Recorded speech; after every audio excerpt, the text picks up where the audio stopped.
तो चलिए सीधा रुख करेंगे। एक और बड़ी खबर इस वक्त आ रही है, मौलाना साद से जुड़ी इस वक्त की बड़ी खबर है, जिसमें ये जानकारी निकल के आ रही है कि जो एजेंसीज हैं उनके हाथ कुछ अहम सुराग लगे हैं, कुछ अहम दस्तावेज लगे हैं।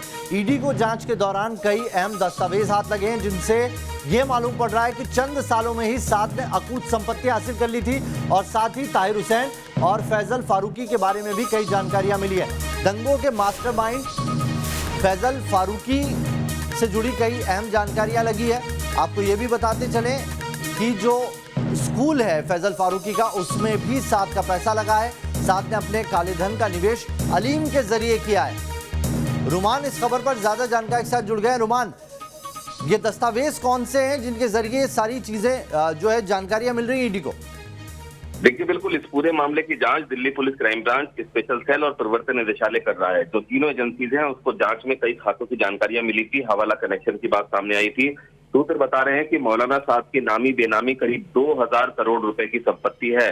मौलाना साद ने अलग अलग जगहों पर निवेश किया है और दिल्ली दंगों के आरोपी ताहिर हुसैन, मौलाना साद और इसके अलावा फैसल फारूकी जो कि राजधानी पब्लिक स्कूल का मालिक है और साथ ही साथ दिल्ली दंगों का भी आरोपी है, इन सभी की लगातार बातचीत होती थी। दिल्ली दंगों के दौरान भी इनकी बातचीत के सबूत पुलिस को मिले थे, जिसके बाद ये सभी रडार पर आए। जांच में पता चला कि इन सभी की संपत्ति पिछले कुछ चंद सालों में ही बहुत ज्यादा बढ़ गई। फैसल फारूकी के पास करीब 1000 करोड़ रुपए की संपत्ति है। राजधानी पब्लिक स्कूल है, विक्टोरिया पब्लिक स्कूल है। जांच में पता चला है, जो सूत्र बता रहे हैं एजेंसीज के, कि इन स्कूलों के अंदर पूरा पैसा मौलाना साद का लगा हुआ है और ये सारा जो पैसा है ये अलीम के जरिए फैसल फारूकी के मार्फत लगाया गया था इन स्कूलों में। फैसल फारूकी ने लगातार पिछले कुछ सालों में 10-10, 12-12 करोड़ रुपए की कुछ दुकानें और प्रॉपर्टीज खरीदी हैं। ऐसी भी जानकारी है, जो सूत्र बता रहे हैं कि इसमें बेनामी संपत्ति है ये मौलाना साद के नाम की।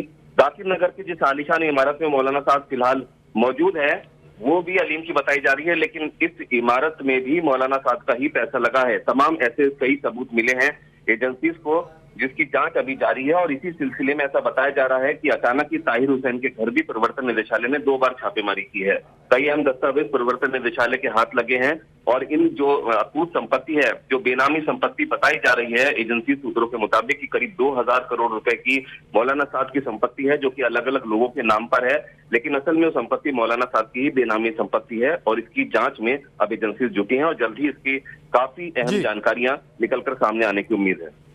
बहुत बहुत शुक्रिया रुमान, तमाम जानकारी के लिए आपका।